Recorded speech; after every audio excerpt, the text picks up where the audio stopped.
Hi, it's Bonnie. Welcome back to my channel, and today I'm excited to show you my upgraded balcony stateroom on Cunard's Queen Mary 2. This was my very first experience with Cunard, and I loved how elegant and traditional the ship felt. And if you're curious about what it's like to sail on the Queen Mary 2, be sure to check out my Cunard playlist for more insights, including dining, entertainment, and ship tours. Let's get started. This is the hallway. I just hit my room here. 57. And the buffet is on 7, so this is actually perfect. Welcome on board, it says.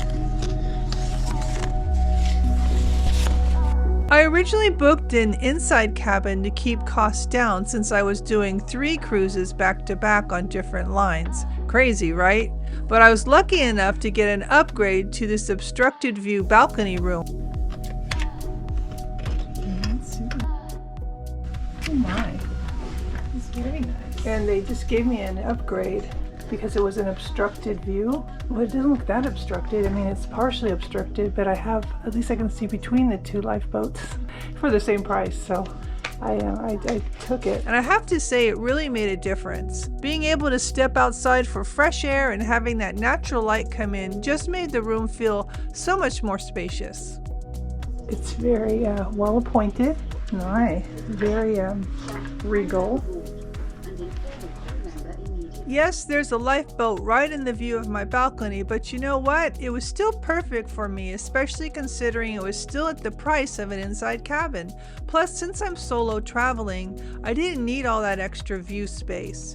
It was cold for most of the voyage, October across the Atlantic from New York to Southampton, so I wasn't on the balcony that much, but having that touch of fresh air was still nice to have.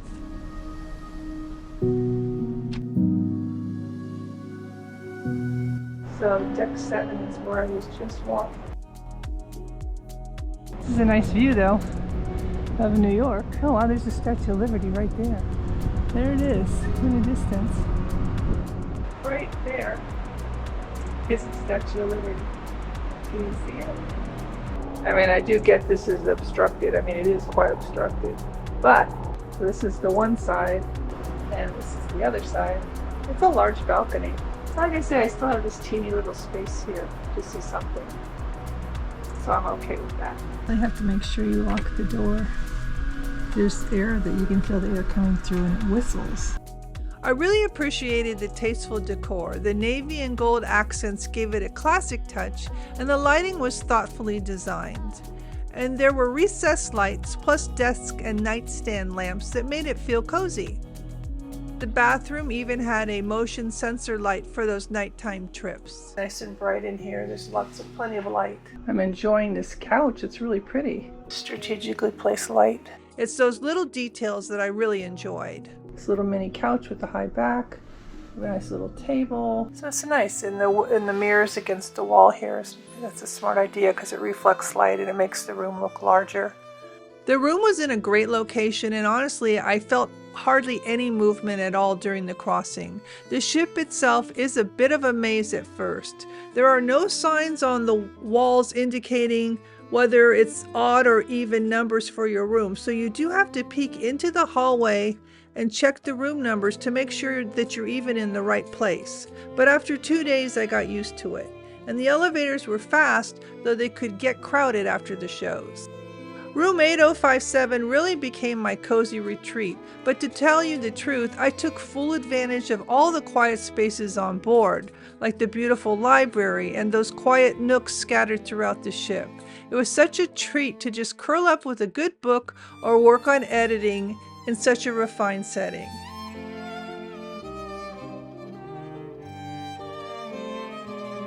It's so interesting because I'm so used to the other ships having gone on apps.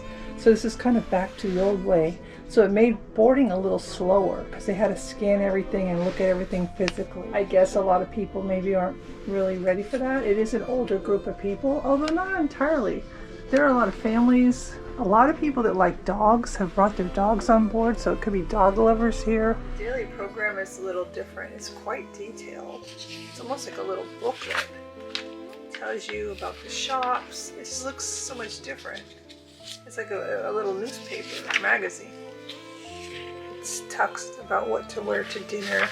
From 6 o'clock on board, we request you wear a collared shirt and trousers, top and skirt or stylish trousers or a dress. Of course, if you prefer to spend the night in a more relaxed attire, a selection of casual dining and entertainment venues are available for your enjoyment. Feel free to dress casually as you visit the King's Court, which is the buffet, Golden Lion, the casino, and the Corinthia Lounge, and G32. They want no shorts, sports attire, or swimwear, or sleeveless t-shirts outside of the gym, spa, or deck spaces. If you want to talk to someone about your dining, that from 2 until 3:30, the Britannia Restaurant Deck 3 entrance will be open. They said table assignments have been allocated by the fare type and the date you booked your voyage. The maitre d' will be following the company policy assigned to, but I just want to know about, do they let you pick a time within that my time dining time? That's my big question. This is the activities. They have it flagged by color coded by what it is, like social gatherings are orange, let's play is green. So they have a solo travels get together at the Champagne Bar at 5:30, and then they also have a sail away at 5:30. I didn't see any music playing at this time, and I came on at 1:30, and that's just from morning till evening, and then they go into the evening. There's a jazz club, a game show, lots of pianists, lots of music. So this is just a little different, but it's quite involved here, and it talks about the opening times and everything. It's a nice wake-up call on it, so it's a regular phone. Like I was saying, they have 2 European outlets, 2 US outlets, and I have one of those things that accommodate a lot of my USBs, so I'll set that up later, but no USB ports. Just showing you a little bit about what's around the desk here. And we have a nice chair. Looks very comfortable. And we have our tea and coffee bar. This mini bar charges. One Diet Coke is $4.50. A beer is $6.50. Wine is $18. Sparkling water is $4. And in here is the hair dryer. They want you to switch off the power supply button when not in use. Very conscientious, like Europe is with their electricity. We have a little bit of stationery with a card. And here is a refrigerator mini bar for cost. A couple more outlets over here in back of the water. And then this is my dining reservation, so let's see, what do I have? Oh, I have my time dining. So they didn't put me at a certain time. They put me for 6 o'clock. And for the remainder of the voyage, please make daily dinner reservations at a time suitable for you. I've never done my time dining 100%. I always usually pick a time and then go from there. So I just want to talk to them about that and see what their policy is on that. Oh, this is nice. This is so funny. It's so old school. So they have a little map guide here for you on how to find things. Look, it talks all about just different things offered on board, and about a little bit background on the shows, what is offered, the lounges. It's very pretty, huh? And they have a nice teapot. Like they have some champagne and some wine. Now let's talk about the self-service laundry on board. I see so many people walking around with plastic bags or what have you, but this is actually in the drawer, so I was just using this laundry bag. It's very nice. It's, cloth. But I had a hard time finding available machines. It's around 7:30 in the morning, and I thought I would attempt to, do some laundry because I am traveling a long way and I just have accumulated some wash. So on my floor, there's 2 machines. And then on these other floors, there are maybe up to 5 on each floor on the certain designated floors. Well, I went to my machine. It's full. Then I went down 2 floors to the 6th floor. I'm searching for that, found it. There's people in line waiting for the machines to stop. They're all full. And then someone else started walking in when I came in, so I was talking to people. Some are going to Paris, some are going to Vienna, some are going to Italy, some are just traveling, just various places, and they all need clean clothes. So I don't know what is a good time. I might have to get up super early tomorrow, like 6. The lady was literally waiting for the time to go off on the machine. She was standing there waiting. A little competitive here because it's all free and people enjoy the service. And I was thankful to be able to do my wash since I was traveling after the cruise. But here's a tip. Don't wait until the last minute to do laundry. It's quite popular. It's breakfast in bed from 7 to 10. Room service breakfast is big, and there's tons of people out in the hall serving. Brunch is from 10 to 12, and afternoon tea is from 3 to 4:30. They have a late night menu and then a day menu. Looks like they have canapes for sale with caviar. They have a stateroom bar that you can have stocked. Looks like 6 sodas and juices with complimentary snacks for $23. And then they have white wine, champagne, rosé, red, sparkling. There is no USB anything by the bed still. So anything you're going to plug in, it has to be plugged in over at the desk. So this particular one will illuminate this area here. Nice. The overhead lights are illuminated by that. So it's not too bright. And there are end tables on either side of the bed.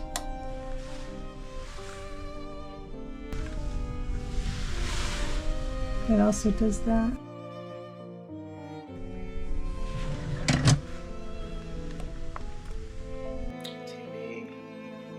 The mirror over by the desk there. My luggage just got here, so that was pretty quick. They want you dressed nice after 6, so that makes sense.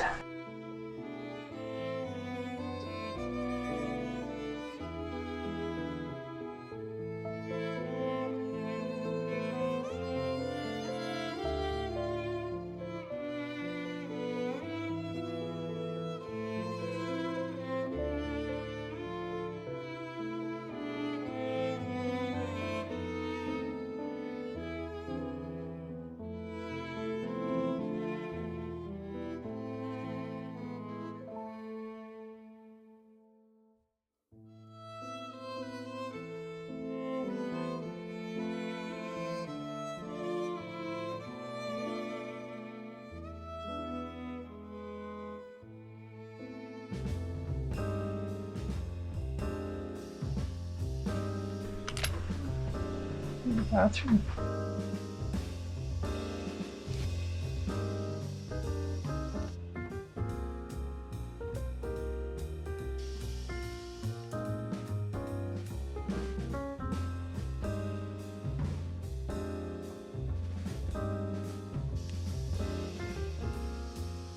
And there is not a glass shower, it's just more of a shower curtain.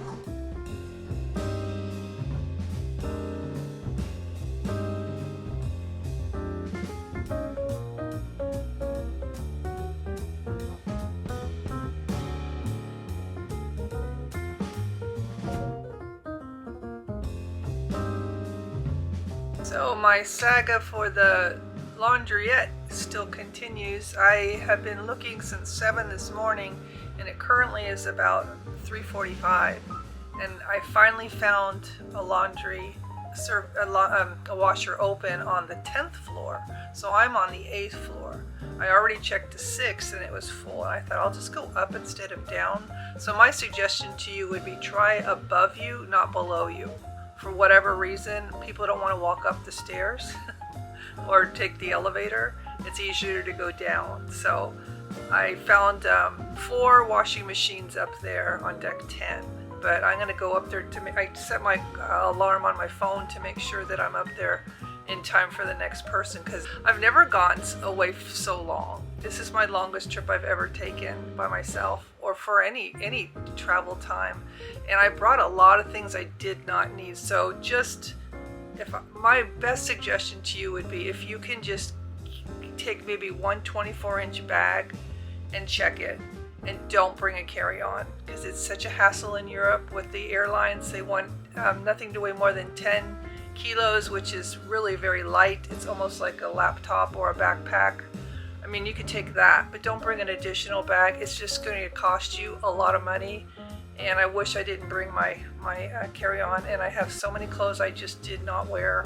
So just take it from me. After, I don't know how many times I'm going to take trips before I get this straight, but from now on, I am not bringing an additional carry-on. It was just hard because I started out in the Mediterranean and in Greece, and I had a different set of clothes than I have for this particular trip. And then my Turkey trip will be cooler, and then I'm going on to Dubai, and then on to the spice route, and that's going to be warm. So I am happy to report that you can find a laundry yet. You just have to be persistent. Overall, even though it was technically an obstructed view, the experience was much more than I expected. For my first time on Cunard, it felt like a perfect mix of elegance, comfort, and practicality for solo traveling. Thanks so much for watching my room tour, and if you found this helpful, informative, or you learned something, please give that a thumbs up. Subscribe for more cruise tips, ship tours, and travel insights. And check out my Cunard playlist for more on the Queen Mary 2 and my solo experience. Thanks again for watching. Happy cruising, and until next time.